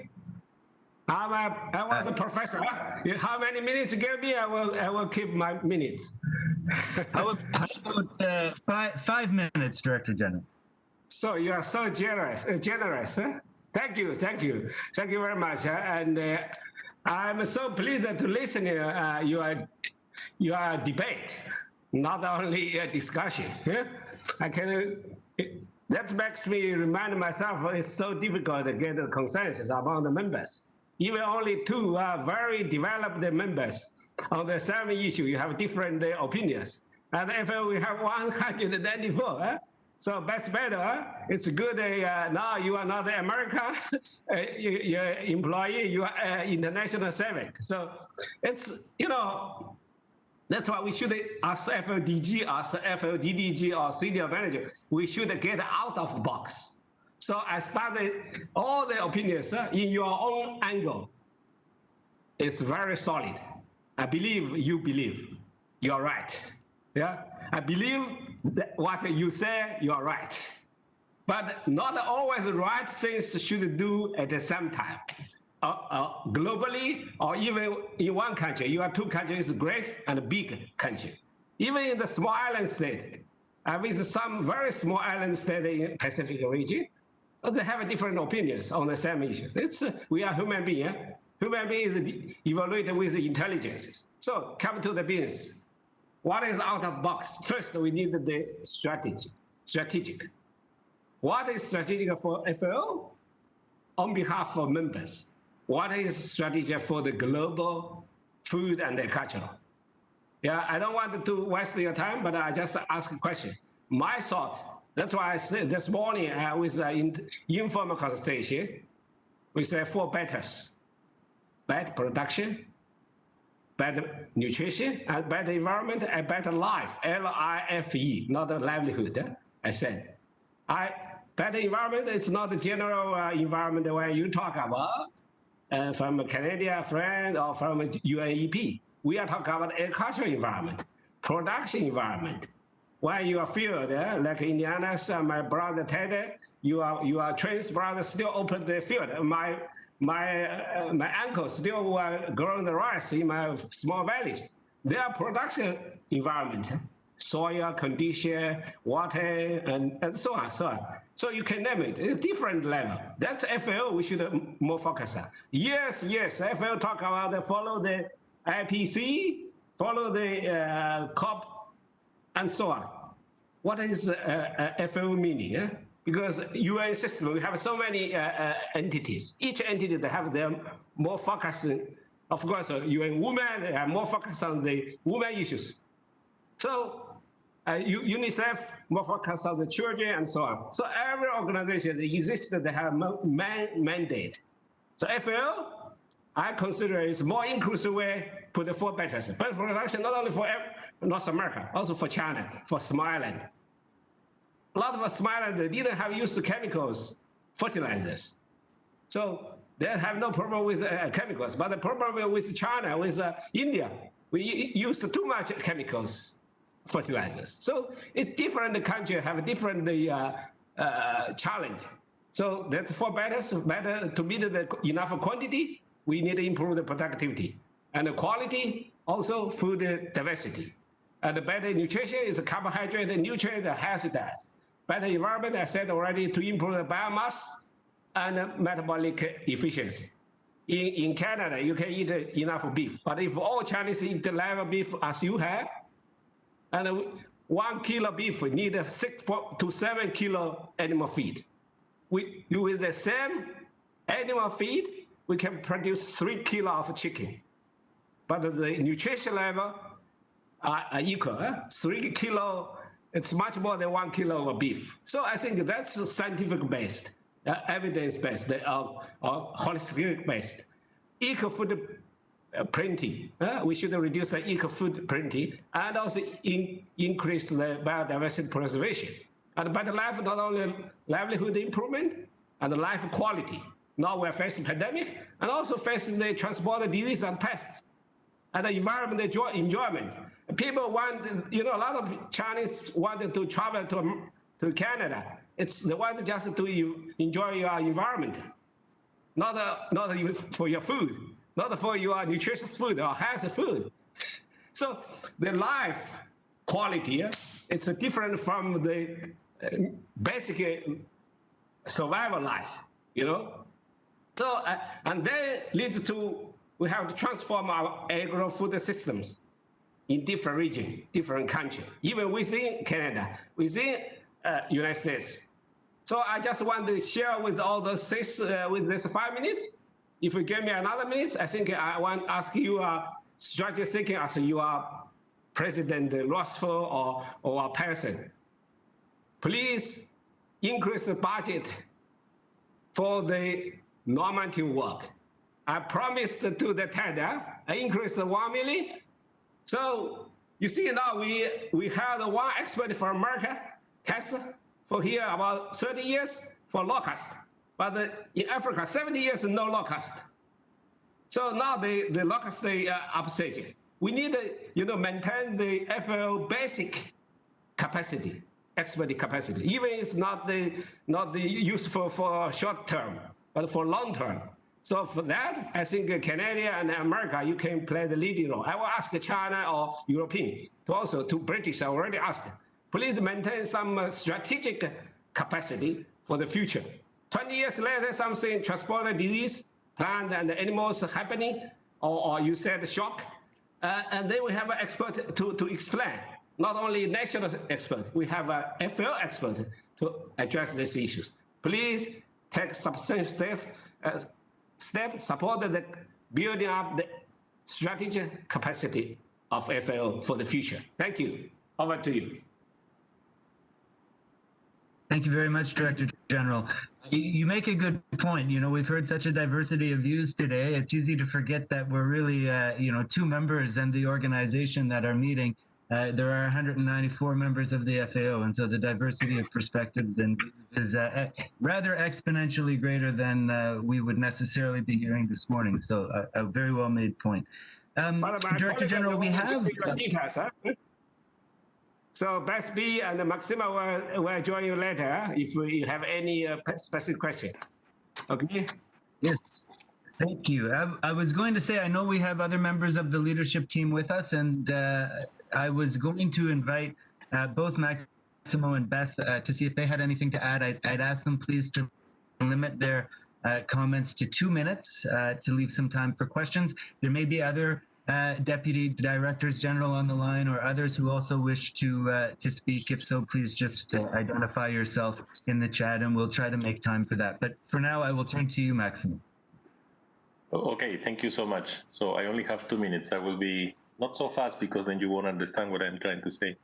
But several things that I want to say. First, for us, the way we are operating is to think how we have to be prepared for whatever comes in the future. Surprises is something that give us a lesson. And clearly, we had some advantages this time. The Agricultural Market Information System that we host at FAO was able to immediately come out and provide information on stocks, on availability of food, and that can markets a lot and allow us to immediately come with very strong messages about keeping food value chains alive and especially keeping trade open, which I think with all the efforts that were done, it paid back substantially. And it was something that we had ready to be doing that. But also, it was mentioned listening. We were very active in doing roundtables with the private sector, with Beth and with the support of the Director General. We immediately start building up roundtables with the private sector to understand what was going on with them, what challenges they were facing, but also, to our surprise, to tell them what we knew. And to our surprise, it was useful for them what we knew, because we knew some things that we were tracking markets very, very closely. So listening was very important this time. We learned a lot, and we were able to move very fast because of that, and that was very, very important. But on the future, the things that we believe are important for us is how we build resilience. And it's not resilience for the household or for the farmer. It's resilience for the food system. And many of you mentioned that we have to go from the farmer to the consumer. And that's completely right. But that's very complex. It's not an easy issue to build resilience from the food system. And why it's so important? First, global value chains are at risk, as you know, because when you have trade constraints, which are the ones that first are being affected, the global value chains, which at least needs 3 borders to be able to be called a global value chain. So we need to find ways in which we can minimize those risks or vulnerabilities, but also coping with our capabilities so that we have capacity to be resilient on that. And that means having information so that we minimize any potential uncertainty that could end in a trade restriction that will imply and choke global value chains, but also in having other areas of trade, like intra-regional trade. And that's directly linked to food safety issues. And that's where we are working, and that's where our normative work has a significant effect, how we can accelerate the process of trade regions. And second, risk aversion will increase and has increased because of COVID-19. What means that countries are more concerned about their own than about the others. And that's a big problem, and we need to face that problem. And we need to find ways in which we can show and bring evidence that trade increases efficiency of use of resources across the board. Interregional trade can open another mechanism, but also telling countries how they need to be prepared so that they can find other options to be able to provide the inputs they need for the global value chains so that they are more comfortable and they reduce this level of risk aversion which today they are facing. The worst that could happen is that we move everything to local, because then we increase even more our incapacity to be resilient. So we need to find ways to do that. And confidence in multilateralism is important for that. We need to have confidence in multilateralism to be able to assure that trade keep moving up. Now, linked to that, there are 3 elements that we are putting a lot of emphasis. We need to have early warning systems that have predictive power. And it's amazing the knowledge we have today in FAO, but we have to convert that knowledge in mechanisms that can produce something that has predictive power. So we have a lot of early warning systems, and we're trying now to combine them and create our own situation room. And our situation room will really help to have more predictive power so that we can respond earlier. The worst thing that could happen is that we respond late. Like, for example, there is lumpy skin disease today going on. Is something happening? We are doing something to avoid that? Why we are not already solving that problem? Why we are not already finding solutions to that problem? So we need to be very careful in bringing what we know in zoonotic diseases, what we know in prices, what we know in climate, in weather extremes. All these things have to come together so that we can have this predictive power. Second, we need to minimize future risk, and that's the tripartite, which is really important. And finally, we need to find ways to adjust and to help reduce inequality, because that's one of the major problems that could create incapacity to respond and could be a bigger risk for the future. So it was mentioned several times that we are worried about satisfying and only be giving emergency support. The only way we can move out of that is by reducing inequality, and the rural sector plays a crucial role for that. And the more we can increase production and benefits from farmers, the more we can reduce inequalities. And that's the only thing that will allow us to move sustainably out of these situations of extremes that we are facing today. Thank you.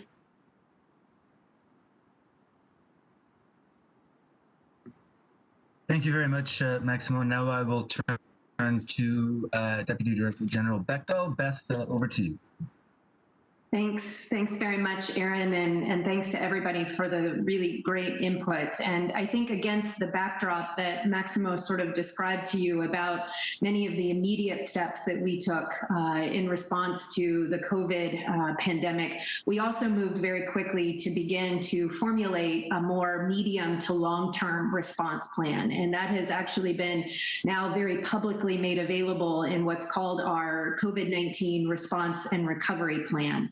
It is really focused on these longer term, resilience focused, developmental focused areas of emphasis, frankly, that many of you brought up. So I'm pleased to hear that perhaps our key 7 priority areas, I think, will be very well received by many of you. This has been a plan that enables many of our partners to leverage FAO's convening power, the real-time data that Maximo has mentioned, our early warning systems, and also our technical expertise at great levels. I'd like to just very quickly touch on the 7 thematic pillars of this COVID response. And Rick, to you personally, I think you'll be pleased that all 3 of the priorities that you mentioned are included in these 7. It starts with, first and foremost, our global humanitarian response plan. It is the emergency response that we know is so central, where we need to work with our partners like WFP and others to ensure that there's a strong emphasis on enhancing the emergency food assistance and bolstering the safety nets that are needed for vulnerable populations. The next 6 begin to move into that more medium to long-term focus. And the next one is data for decision-making. As we have heard from many of you, the high standards that you place on our normative work, being a go-to for quality data, we need to ensure that that data stays front and center in all of these discussions around food systems transformation, policy analysis, and make sure that there is effective policy support for national governments and others who are working in this food system space. The third area is economic inclusion and social protection to reduce poverty. We need to make sure that social protections are indeed expanded to better reach women, children, informal workers, migrants, and other underserved groups who are most affected by COVID. The fourth is trade and food safety standards, which emphasizes the importance of creating new market opportunities and accelerating intra-regional trade to create new demands for food and agricultural products. Next, boosting smallholder resilience for recovery. We know it is a priority to support medium and small scale holders and also micro and medium-sized enterprises, which are critical parts of the food and agricultural value chain. Next is preventing the next zoonotic pandemic, something that has been talked about in this discussion quite importantly. There is no doubt that vivid gaps have been exposed by COVID-19 in our ability to prepare for, to prevent, to detect, and to respond to zoonotic pandemics. And we agree wholeheartedly that a cross-sectoral, multi-actor, One Health approach is key to preventing the emergence of these new challenges. And finally, food systems transformation is the 7th pillar of this response and recovery program. The disruptions that have been caused by COVID, as we have talked here today, highlight many of the fragilities of our contemporary food system. And so it is important that we take on these different topics to ensure that we drive longer-term sustainability of the systems. This total response and recovery program actually calls for $1.3 billion in initial investments to support countries in activating these programmatic areas over the next 2 years. As we made it a priority to launch this program, I would just close by saying that the Director General encouraged all of us in the formulation of this program to ensure that it was no longer a business as usual approach in developing the response here at FAO. He stressed the importance to all of us of needing a more country-driven, more innovative, and more synergistic working approach. And so this program, as we've talked about some of the organizational directions that many of you have suggested FAO continue to consider, this program is centered around ensuring that we work bottom up to reflect the reality in countries and on the ground to ensure evidence-based decisions. We are learning from the past and we are innovating in order to tackle challenging issues that are emerging from the pandemic. And we are also doing our best to stop what can oftentimes be considered unhealthy competition between and among partners and work towards closer and more collaborative partnerships, even improving the collaborations among UN entities at the country level and very much enhancing our partnerships with the private sector. So I would just close by saying, as we think about how to ensure that this response and recovery program is successful, we need to make sure that we continue to collaborate with with you and the other 192 members to bring concrete partnerships for immediate action. We need innovative models and mechanisms for joint results, and collaboration on these very important priorities must result in impact.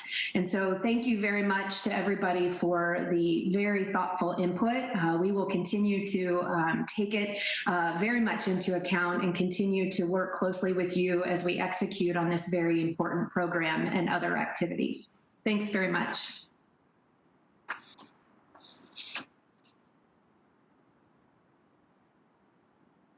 Thank you very much, Beth, and thank you to all of you. I think it's very valuable for us to be able to hear the organization's perspective and reaction to some of the issues that were raised this morning, and to be able to have that in real time is certainly a nice aspect of this event. So, with my apologies to everybody, I am not a professional moderator, and I have gotten a little bit behind the schedule that we set for ourselves today. Now, we do have some questions in the Q&A room in the Slido, and I would like to take some time to put some of those questions to our panelists. I know that we only have about 7 minutes left according to the schedule. If the panelists are open to the possibility of going beyond 11, I do think the schedule would allow for a few minutes of overtime. But I don't want to make a commitment for anybody, so please indicate if that's not going to be possible. I would also like to note, with apologies, that apparently there was a minor technical issue with the French translation. For about 10 minutes, the translation line was down. I understand that it is back up again, mais quand même, on s'excuse à nos collègues francophones qui étaient sur la ligne pour le dérangement. J'espère qu'il n'y aura pas d'autres problèmes pour ce qui reste de l'événement. So with that, I would like to turn to the Slido, and perhaps if you bear with me for just 1 second, I'm going to take a look at what some of the top questions are. I'm going to start with the second one, actually, because I think it touches on a few of the different topics that different panelists touched on today, and then we can come back to the other one. And so the question is, it has just moved on me. COVID-19 has set us back in our path towards the achievement of SDG 2. How can we make up for this loss and deliver on Agenda 2030? And so I would like to perhaps begin, that's not directed to anybody in particular.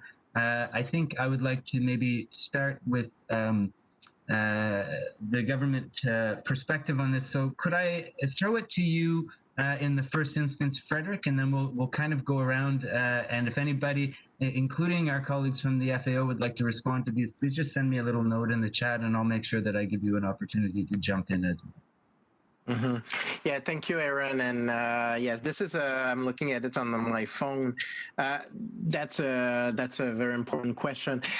I think that, and we discussed during this panel a number of approaches on how we get at it. I think the most important element is that it's really take a hard look at the toolbox that we have and what could accelerate the development of the increase in the production, especially in developing countries. It's looking at is there policies that framework or approaches that can be adopted that can help to stimulate that increase in production or the distribution. I mentioned, for example, in Canada, I mentioned that we're increasingly looking at do we have resilience in the distribution networks for the food, how we create more self-sufficiency in remote areas. So I think Nettie provided a number of observations in that regard in terms of local production. I think also that we need to, as policymakers on the government side, one lesson that we have in Canada is that we need to have more regulatory flexibility. Sometimes our regulations are a bit too inflexible and they prevent innovation. And so for me, the zero hunger, one of the key elements is that it's increasing the production or being more efficient in terms of drawing less resources in order to produce what the Director General was saying in terms of for a kilogram of protein, how much, what are the technologies or the techniques that allows us to not draw as much on resources. So these would be my quick comments. Thank you very much. Ted, could I invite you to speak to that question? Yes, and if you'll restate the question, I want to make sure I've dialed it in because I may have heard one thing and you meant another. Would you just repeat the question? Absolutely. The question is, COVID-19 has set us back in our path towards the achievement of Sustainable Development Goal 2. How can we make up for this and deliver on Agenda 2030? Sure. Well, I'll start by saying let's just get the recovery as far along as we can. Our focus has been first and always will be the human element.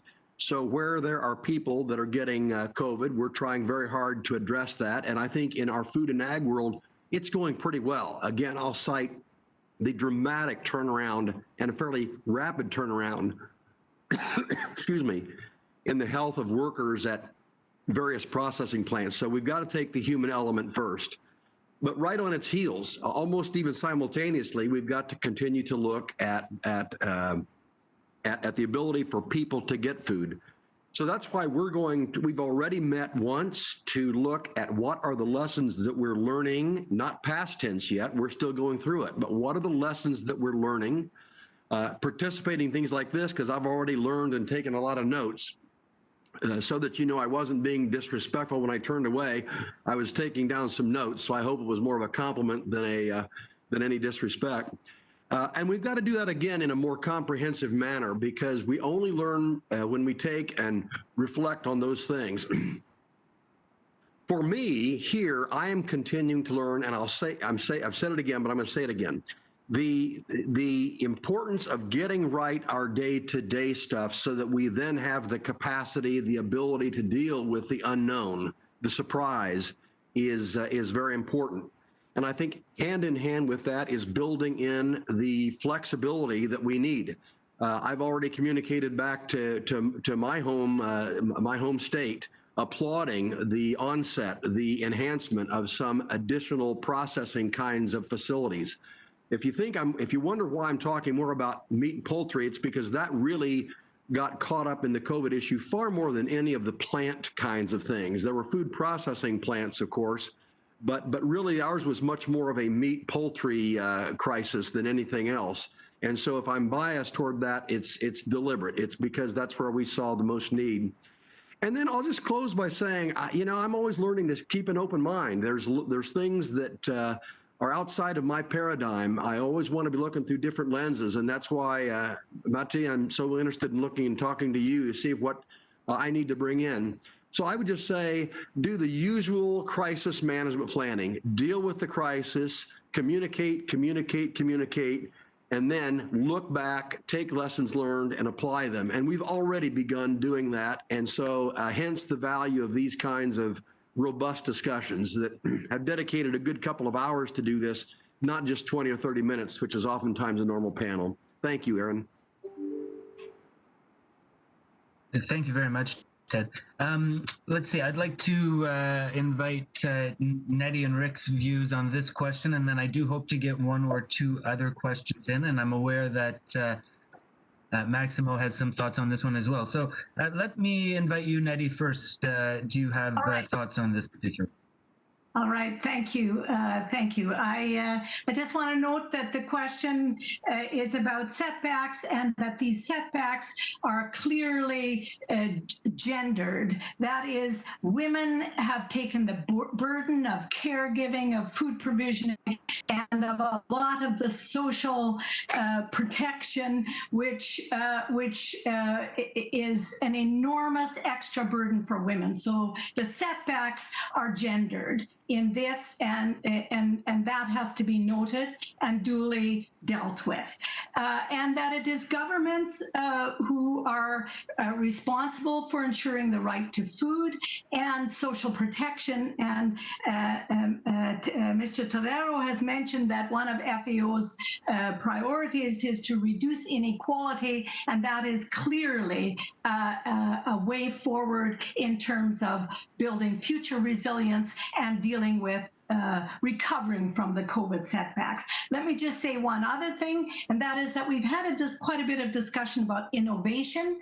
And I want to say that we should be careful not to define innovation in that narrow and I think arrogant way of thinking that technology is the only legitimate innovation. There are social innovations and governance innovations which are a key part of building resilience. The main resilience, the most important structures in this COVID and meeting this COVID pandemic have often been mutual aid and solidarity in communities, often led by women, I must say. But that aside, it hasn't been necessarily, and often surely not, the corporate sector that has actually responded to the human need in this. Not nearly always. I hear that you've done good consultations, a lot of consultations with the private sector, but I would urge in terms of recovery that we take a broader, deeper humanitarian view on this and not focus just on business.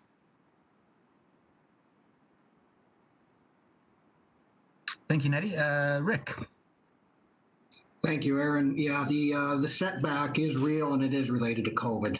And that's why I believe the Food System Summit is so important, headed up by Dr. Calabata. It is going to shine a brighter light on the timeline that has slipped on us and try to get us back on track for achieving the SDGs as committed. So I think that is very important work. And I'd like to refer to Beth's comment about partnerships. The private sector is in a position to help, and we are very grateful to hear from Beth, yourself, Dr. Chu, that the hand-in-hand initiative is more important than it's ever been. We have membership around the world that have expertise, and they are willing to partner with you to help get us back on track on a more timely fashion. So we're there to help try to close that gap. Thank you. Great, thank you very much. Thank you, all of you. I believe both Maximo and Beth would like to weigh in on the question. I do really want to take one more before we're done, and I am going to break at 11:15. I think that's fair warning to give people a chance to do the things that they need to do before we all reconvene in different formats at around 11:30. So I will turn first to Maximo. Thank you very much, and let me first thank you a lot to Rick for his mention to hand in hand. We are more than welcome to receive all your support. Is really needed right now. Now, let me answer the question pretty simple. COVID-19 is increasing up to 132 million people undernourished. We are losing a decade in terms of extreme poverty. Those are the numbers, those are the facts that we are getting up to now. Now, we have been working on what will cost to come back, and we produced a study together with a big group of researchers called Ceres and Sef, which is the chief scientist right now in the Food System Summit, and the group of Ceres, which include IFPRI and other groups. And what we know now that it will cost $14 billion of additional public investment, so additional aid to countries, $14 billion more in addition, so double what they provide today, to be able to move out 500 million people out of undernourishment only. We're only looking at undernourishment. It will cost additional 25 to 36 billion annually until 2030 to move everybody else and achieve SDG 30, so including the simulation of COVID-19. So this is additional, this is catalytic. This is not the only money. It's assuming countries will invest the similar amount, and it's assuming that the investment is catalytic, which means it's a mix of low cost and high impact interventions directly related to 4 accelerators that FAO was mentioning: data, innovation, technology, and the complements that will help to make that inclusive. And the complements are governance, institutions, and human capital. And the types of low, high cost impact interventions are agricultural research and development, agricultural extension services, digital agricultural information systems, small scale irrigation projects, especially in Africa, female literacy training, and scaling up of existing social protection programs and trade. Those are the interventions that we believe can achieve what we have lost and even what we were before. Because before we were already completely off track and off path of the SDG 2 and 1. Thank you. Thank you, Maximo. Beth. Thanks very much. I'll be very quick. I do just want to stress again the importance of smart and transformational partnerships. And I agree with all of the speakers that partnerships take a very diverse set of forms. And we recognize here that our partnerships with civil society organizations, with academia, university, research institutions, plenty of farm organizations all around the world are incredibly important. We are indeed in the process, I think as has been referenced, at working to modify a very outdated strategy that we have in place with the private sector. And I just would say to that point, this strategy currently dates back to 2013, which, if you know the chronology of the Sustainable Development Goals, comes 2 years even before the Sustainable Development Goals themselves were set. So our current working environment and frameworks that we have in place here at FAO that would enable us to better partner with private sector and other partnerships over time are not very fit for purpose. And we know that today, many other organizations are really pivoting their own financial resources, their own outcomes, their own metrics towards the 2030 agenda as well. And so for us, there's an incredible opportunity, not just perhaps to find ways to provide resource mobilization for countries for specific projects, but today more than ever, with new ways of thinking, innovation that, as Nettie described, goes beyond more than just technology, data tools, other kinds of research and public understanding. We have a very much needed opportunity, I think, Aaron, to ensure that we get the most out of these shared resources and shared assets. So I really do think that there's a very important opportunity ahead with smarter partnerships and more impactful partnerships. Thank you very much, Beth. Thank you all. We have 6 minutes left according to my clock, so I'm going to try to do one more question. There are a lot of great questions and it's hard. It would be nice to go through them all. I'm going to take the moderator's prerogative. Yes. Aaron, just a suggestion. First, come to the second question, but I think there's a lot of wisdom in bringing in the 2 permanent reps who also have a very broad portfolio and bring a perspective, both from the Rome and vicinity. So I'm happy to acquiesce my role in whatever you might be asking and give that to them, because I think they bring a lot to the party as well. Sorry to change the game on you here, my friend. That is okay. We have to be adaptable and flexible. So I'm more than happy to take your excellent suggestion. So I'm going to try to devise a question that draws on some of the themes that have come up in the Q&A, a lot of which touch on food systems, resiliency, access to food, and so on. So there's been a suggestion that the hunger has gotten worse in North America since the onset of the pandemic, notwithstanding the fact that there continues to be, fairly good access to international trade. Export numbers are largely in decent shape. So what can the FAO do to help address the hunger situation in North America? What are when we talk about resilience of food systems, what are some of the underlying characteristics of resilience, and how can we go about strengthening it? So a little bit from column A and a little bit from column B, and I'll take your good advice, Ted, and I will invite Ambassador Tom to speak to that issue first. And if you could try to limit yourself to a minute, those who take the floor, I will then wrap up around 11:15 as I committed to do. Well, I'll be very quick here. I know in our exposure at the World Food Program and what we're witnessing around the world is that most oftentimes the indirect impacts of COVID-19 to people's ability to afford food is the bigger issue than anything else. Now, granted, if we'd had resilience in a lot of these countries in Africa, then it might not have been quite so bad, but we didn't have resilient systems built yet. But when I bring that to the United States, I see the same thing. The food is there.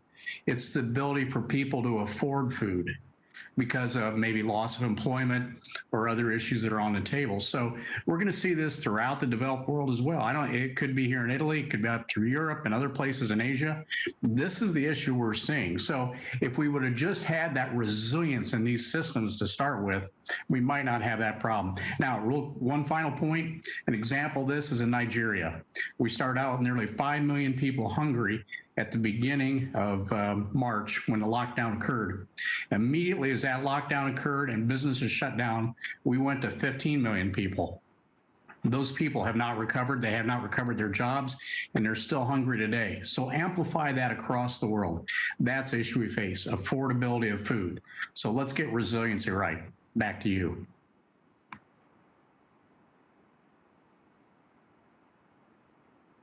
Ambassador. I will be inspired by Ted's great idea, and instead of going to you, Frédéric, I would invite maybe Ambassador Boudaliskis to share her views on the same question.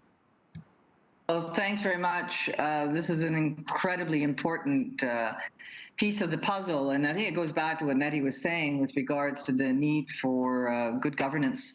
Really what we're facing in North America is inequality, and COVID did not create it, it just exposed it in a larger way. It's an issue that the Canadian government has been working on for quite a while, and in fact I think we have been making some progress through social transfers with regards to family benefits particularly, and boy, had those not been in place, I hate to think of what we would have in Canada right now. It's certainly not sufficient.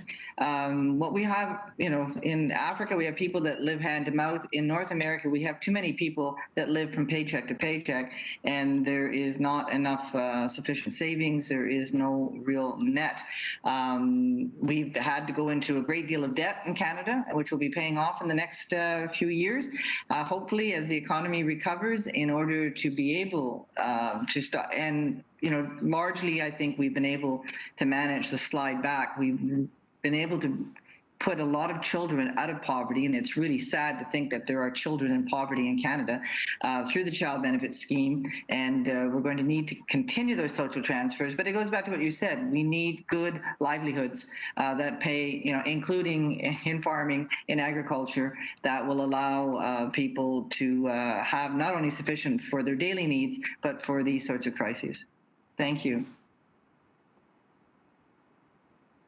Thank you so much, Ambassador. Now I'll give an opportunity to Rick and Nettie to respond. I can't remember the order I went in last time, so I'm going to start with you, Nettie. Thanks. I think you've unfairly given me the floor here first, but I'll take it. That doesn't happen to us that often as women, so I'll take it. I want to appreciate what the ambassador has said about social protections and trying to deal with the inequalities which are in all of our societies. Quite deep-seated, and COVID has aggravated and exposed that without a doubt. And what it's also demonstrated, and this FAO discussion has been important in that, it's also demonstrated the importance of government intervention. I'm aware that there's been a lot of discussion here about how lovely the partnerships with the corporate sector are and business and so on and so forth. And of course, as a businesswoman myself, as a farmer, I appreciate that, but let's not lose sight of the necessity of the recovery and the resilience being dependent on good governance. I just can't emphasize that enough. I want to go back to what the Ambassador Tom said about affordable food. That's of course important, and affordability is a function of people having income and the food's prices being commensurate with the income that people have. But I think we've had decades, I say this as a farmer, we've had decades and decades of focusing on productivity and cheap food systems, and we find ourselves with many hungry around us. So that's clearly not the path forward. Thank you. Thank you so much, Nettie. Rick, 1 minute to you on this question. Thanks, Aaron. I'll be quick.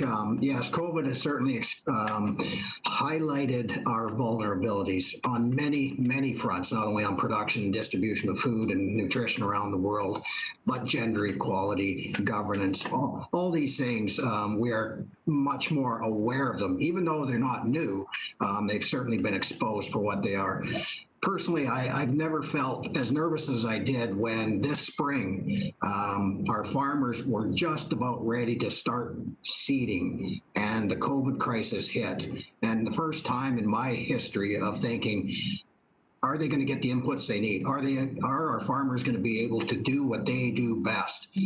And Frédéric and his team talked to us and had Canada-wide consultations on the Agri-Food system, and that really, really helped that communication, and it's ongoing to keep an ear to the ground. And so I think what COVID, and that's just one example of what COVID has taught us, don't take any of this for granted, and we need to do better on so many fronts. So I'll just leave it at that, Aaron. Thank you.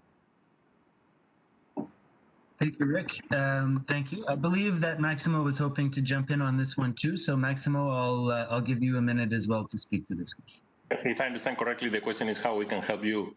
So for me, it's hand in hand. We can work hand in hand. Why? Because there are three things that I think are important. One is you will face significant new hotspots of food insecurity in your countries for sure, because of the food access problem that we are facing.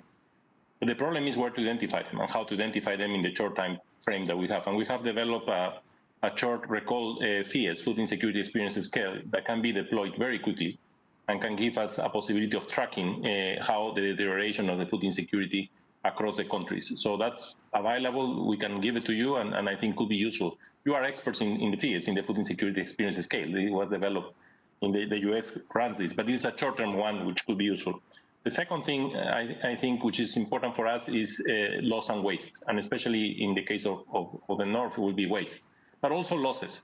So how we can minimize loss and waste, and I think the US did a great program by helping farmers with the condition that they shipped and boxed the fruits and vegetables to the food banks. I think that was a great idea, and we learned from it, and we are trying to use it in other countries. But those are the things that we can work through our platform of food loss and waste. And finally, and I stop there, is behavioral issues, because one of the major problems we have with a problem of food access is that the quality of the diets that people consume will deteriorate. And that's where we need to bring a lot of evidence quickly to avoid that happening and giving options so that people can not deteriorate even more their diets and minimize the problem of overweight and obesity. Thank you. Maximo. So that brings us to the end of our event, a little longer than we had anticipated, but I think the extra 20 minutes was time well spent, at least from my perspective, and I hope that you agree.